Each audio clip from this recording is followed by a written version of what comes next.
Welcome to The Explainer. Today we're diving into a really insightful white paper by Joseph Vallette. It lays out a fantastic framework for how legal professionals can and, really should master generative AI. So if you're a lawyer, you know generative AI is this double-edged sword, right? On one hand, it's a huge opportunity to make everything more efficient, but on the other, there's some pretty big risks when it comes to ethics and just professional responsibility. So what's the right way to think about all this? Okay, so here's how we're going to break it down.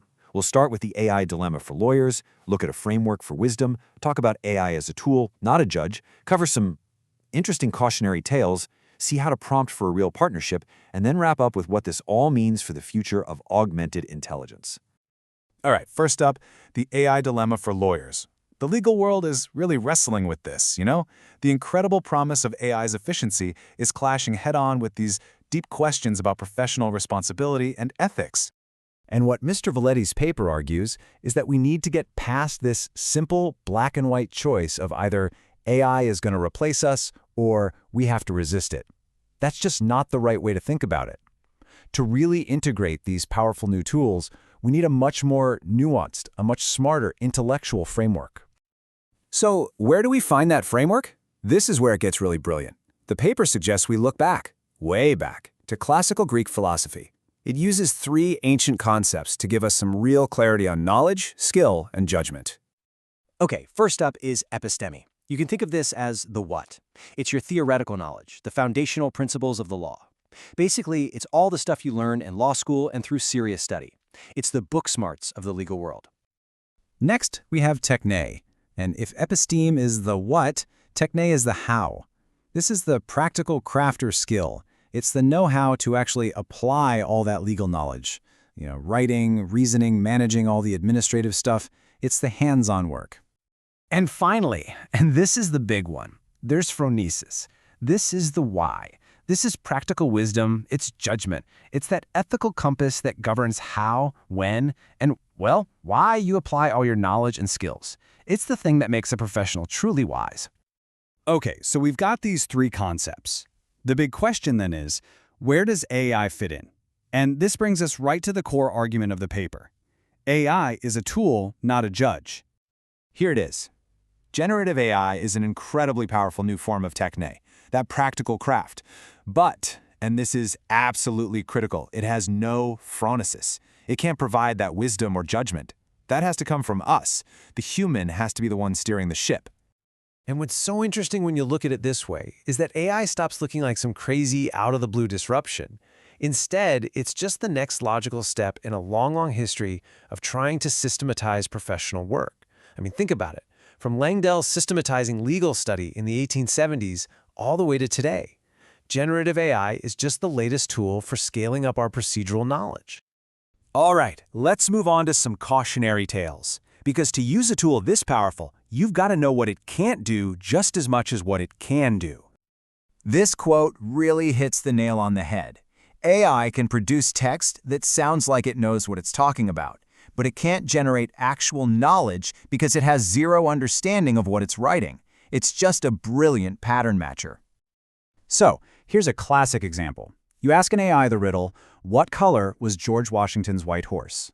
And what does it say? White. It answers the question literally, completely missing the whole point, the flawed premise baked right into the question itself. Or how about this one? Someone asked an AI to generate an image of George Washington in 1776, and the picture it spit out had a modern military helicopter flying in the background. No joke. Why? Because the AI has no concept of history. It just sees patterns, and Washington is often associated with military stuff, so it just kind of filled in the blank with something it knew.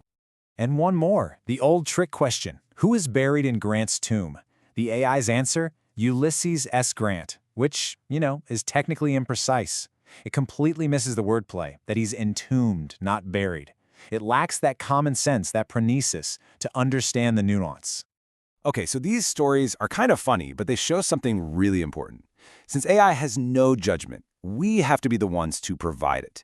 And the way we do that is through something called cognitive scaffolding. Basically, we have to build a structured framework for the AI to work inside. A really great way to do this is with the ICIO prompting framework. It's super simple. You give the AI 4 key things: an instruction, what you want it to do; context, the background it needs; input data, the info it should work with; and an output indicator, what you want the final result to look like. It's all about giving the AI clear, purpose-driven instructions. Look at this practical example. This turns a simple question into a real dialogue. Here, a paralegal isn't just asking a question. They're giving the AI super clear instructions and all the context it needs to build an entire checklist and tracker for a complicated process. And look at the result. It's not just one little answer, it's an entire system. You get a standardized checklist, a tracking log, a repeatable process that cuts down on errors. This is how you take that unwritten knowledge that's just floating around in a firm and turn it into a documented process that anyone can follow. It's a game changer. And all of this leads us to the big takeaway from Professor Vallette's paper: the future. It's a future of augmented intelligence. The key word here is partnership, where human wisdom guides powerful machines. So let's just look at the two paths. On one side, you have AI as a replacement, where the machine runs on its own and you risk giving up your professional judgment. On the other, you have augmented intelligence. This is where the human guides the machine, using AI as an amazing tool for drafting, while always upholding that professional responsibility. The goal isn't automation, it's partnership. Ultimately, the future really is a partnership, not a replacement. By treating AI as a collaborator, a powerful tool of technē that is always guided by our human phronēsis, we can make sure this technology actually strengthens the core mission of the legal profession.